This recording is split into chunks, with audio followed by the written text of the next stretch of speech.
ಹೋರಾಟ. ಏನ್ ಹೇಳಿದಾರೆ ಅಂತಂದ್ರೆ ಶಿಕ್ಷಣ, ಸಂಘಟನೆ, ಹೋರಾಟ ಮತ್ತೆ ಸಂವಿಧಾನ ಕಾರ್ಯಕರ್ತರು ಸಂವಿಧಾನ ಬರ್ದಿರಂತಾರೋ. ಇವತ್ತು ಸಂವಿಧಾನದಲ್ಲಿ ಗವರ್ನೆನ್ಸ್, ಸರ್ಕಾರ ಗವರ್ನೆನ್ಸ್ ಕಾಪಾಡಬೇಕಾಗಿತ್ತು. ಮತ್ತೆ ಇದು ಫಂಡಮೆಂಟಲ್ ರೈಟ್ಸ್. ಎಂಪ್ಲಾಯ್ಮೆಂಟ್ ಅನ್ನೋದು, ರೈಟ್ ಟು ಆಪರ್ಚುನಿಟಿ ಅನ್ನೋದು, ರೈಟ್ ಟು ಎಂಪ್ಲಾಯ್ಮೆಂಟ್, ಇದು ಫಂಡಮೆಂಟಲ್ ರೈಟ್ಸ್. ಮತ್ತೆ ಗವರ್ನೆನ್ಸ್ ನಿಜವಾಗ್ಲೂ ಇವತ್ತು ನೋಡಿದ್ರೆ, ಇವತ್ತೇನಾದ್ರು ಅಂಬೇಡ್ಕರ್ ಅವ್ರು ನಿಜವಾಗ್ಲೂ ಬದುಕಿದ್ರೆ ನಿಜವಾಗ್ಲೂ ಅವರೇ ಇವತ್ತು ಇಲ್ಲ ಅಸೆಂಬ್ಲಿಗೆ ಬಾಂಬ್ ಹಾಕ್ತಿದ್ರು ಅಂತ ಅನ್ಕೊಂತೀನಿ. ಯಾಕೆ ಅಂತ ಹೇಳ್ತೀನಿ, ನಾನು ವೈಯಕ್ತಿಕವಾಗಿ ಹೇಳ್ತೀನಿ. ಯಾಕೆ ಅಂತಂದ್ರೆ ಅಂಬೇಡ್ಕರ್ ಅಷ್ಟು ನೊಂದಿದ್ದಾರೆ ಇವತ್ತು ವಿದ್ಯಾರ್ಥಿಗಳು. ಸರ್ಕಾರ ಇವತ್ತು ಮರ್ಸಿ ಕಿಲಿಂಗ್ ಅಂದ್ರೆ ಸ್ಲೋ ಪಾಯ್ಸನ್, ವಿದ್ಯಾರ್ಥಿಗಳಿಗೆ ಸ್ಲೋ ಪಾಯ್ಸನ್ ಕೊಟ್ಟು ಸಾಯಿಸ್ತಾ ಇದ್ದಾರೆ ಅಲ್ವಾ?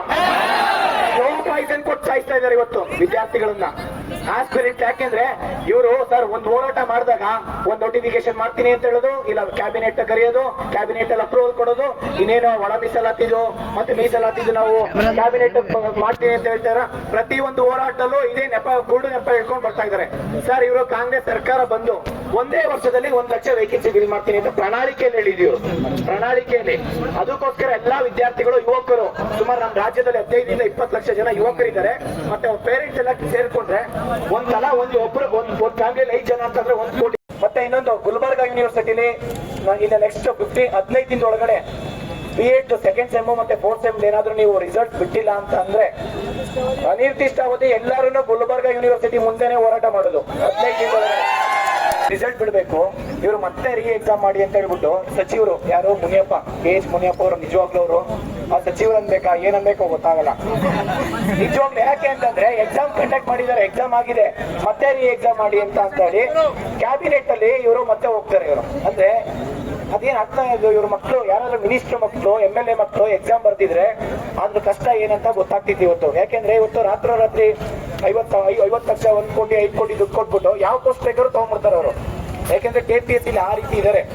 ಸ್ವತಃ ಮೆಂಬರ್ಸೇ ಮಿನಿಸ್ಟರ್ ಮನೆಗೆ ಹೋಗುವಂತ ಅವಶ್ಯಕತೆ ಏನಿದೆ? ಮಿನಿಸ್ಟರ್ ಮನೆಗೆ ಹೋಗ್ತಾರೆ, ಮಧ್ಯವರ್ತಿಗಳು ಮನೆಗೆ ಹೋಗ್ತಾರೆ, ಮತ್ತೆ ಈ ಒಂದು ಬಿಸ್ನೆಸ್ ಮ್ಯಾನ್ ಮನೆಗೆ ಹೋಗ್ತಾರೆ. ಮತ್ತೆ ವಿದ್ಯಾರ್ಥಿಗಳು ಸೆಲೆಕ್ಟ್ ಆಗಿರೋರು ಅವ್ರಿಗೆ ಫೋನ್ ಮಾಡಿ ಕರೀತಾರೆ, ಬನ್ನಿ ನೀವು ಇಷ್ಟು ದುಡ್ಡು, ಬನ್ನಿ ನಿಮಗೆ ಡಾಕ್ಯುಮೆಂಟ್ಸ್ ಕೊಟ್ಬಿಟ್ರೆ ಸಾಕು, ಡಾಕ್ಯುಮೆಂಟ್ಸ್ ನಮ್ ಕಡೆ ಇರಲಿ, ಮತ್ತೆ 2 ಚೆಕ್ ಕೊಡಿ ಸಾಕು, ರಿಸಲ್ಟ್ ಬಂದ್ಮೇಲೆ ನಮಗೆ ದುಡ್ಡು ಕೊಡಿ ಅಂತ.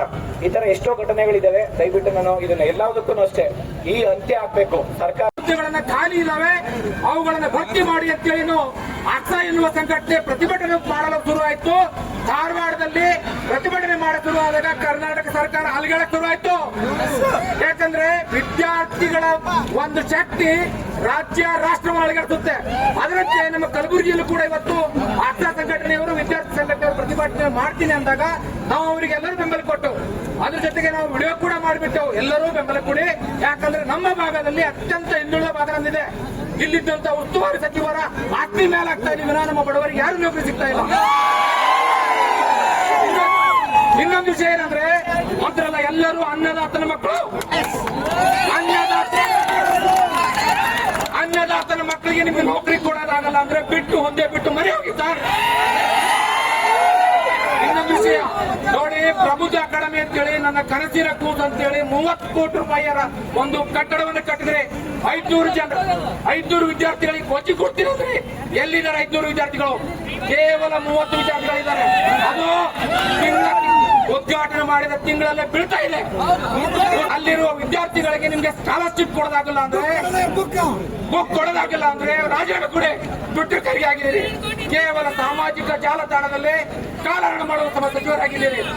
ಸಚಿವರಾದ ಪ್ರಿಯಾಂಕ್ ಖರ್ಗೆ ಅವರು ವಿದ್ಯಾರ್ಥಿಗಳ ತಾಳ್ಮೆಯನ್ನ ಪರಿಶೀಲನೆ ಮಾಡಬಾರ್ದು. 53,000 ನೀವು ನೋಟಿಫಿಕೇಶನ್ ಮಾಡ್ತಾ ಇದ್ದೀವಿ. ಎಲ್ಲಿದೆ ನೋಟಿಫಿಕೇಶನ್? ನೀವು ಹೇಳ್ತೀರ ನಿಮ್ಮ ಟ್ಯಾಕ್ಸ್ ಖಾತೆಯಲ್ಲಿ 40,000 ಹುದ್ದೆಗಳನ್ನು ಕಳೆದಿದ್ದೇವೆ ಅಂತ ಹೇಳಿ. ನಿಮ್ಮದೇ ಪಂಚಾಯತ್ ರಾಜ್ ಇಲಾಖೆಯಲ್ಲಿ ಎಷ್ಟು 1000 ಹುದ್ದೆಗಳು PDO ಹುದ್ದೆಗಳು ಖಾಲಿ ಇದಾವೆ. ಕಲಬುರಗಿಯಲ್ಲಿ 1 ಗ್ರಾಮ ಪಂಚಾಯತಿಗೆ 6 PDOಗಳು ಇನ್ಚಾರ್ಜ್ ಇದ್ದಾರೆ. ಅಂಬಲ್ಗ ಎನ್ನುವ ಗ್ರಾಮ ಪಂಚಾಯತಿಗೆ 6 ತಿಂಗಳಿಂದ PDO ಇಲ್ಲ ಅಂತೇಳಿ ಅಲ್ಲಿ ಕಾರ್ಮಿಕರು, ರೈತರು ಪ್ರತಿಭಟನೆ ಮಾಡಿದ್ರು. ಅದಕ್ಕೆ ನೀವು ಕಿವಿಗೊಡೋದಿಲ್ಲ. ಹೋರಾಟ ಮಾಡಿದ್ರು ಕೂಡ ನಮ್ದು ಪ್ರಾಥಮಿಕ ಶಾಲೆಯಲ್ಲಿ ಹೋರಾಟ ಮಾಡಿಲ್ಲ. ಆಮೇಲೆ ಪ್ರೌಢಶಾಲೆಯಲ್ಲಿ 11 ವರ್ಷದಿಂದ ನೇಮಕಾತಿ ಮಾಡಿಲ್ಲ. 2 ಸಲ GPSC ನೇಮಕಾತಿ ಮಾಡಿಕೊಂಡು ಸರ್ ಸರ್ಕಾರ 15,000 13,000 ಅದರಲ್ಲಿ ಒಂದೇ ಒಂದು ದೈಹಿಕ ಶಿಕ್ಷಣ ಶಿಕ್ಷಕ ಹುದ್ದೆ ನೇಮಕಾತಿ ಮಾಡ್ಕೊಂಡಿಲ್ಲ ಸರ್.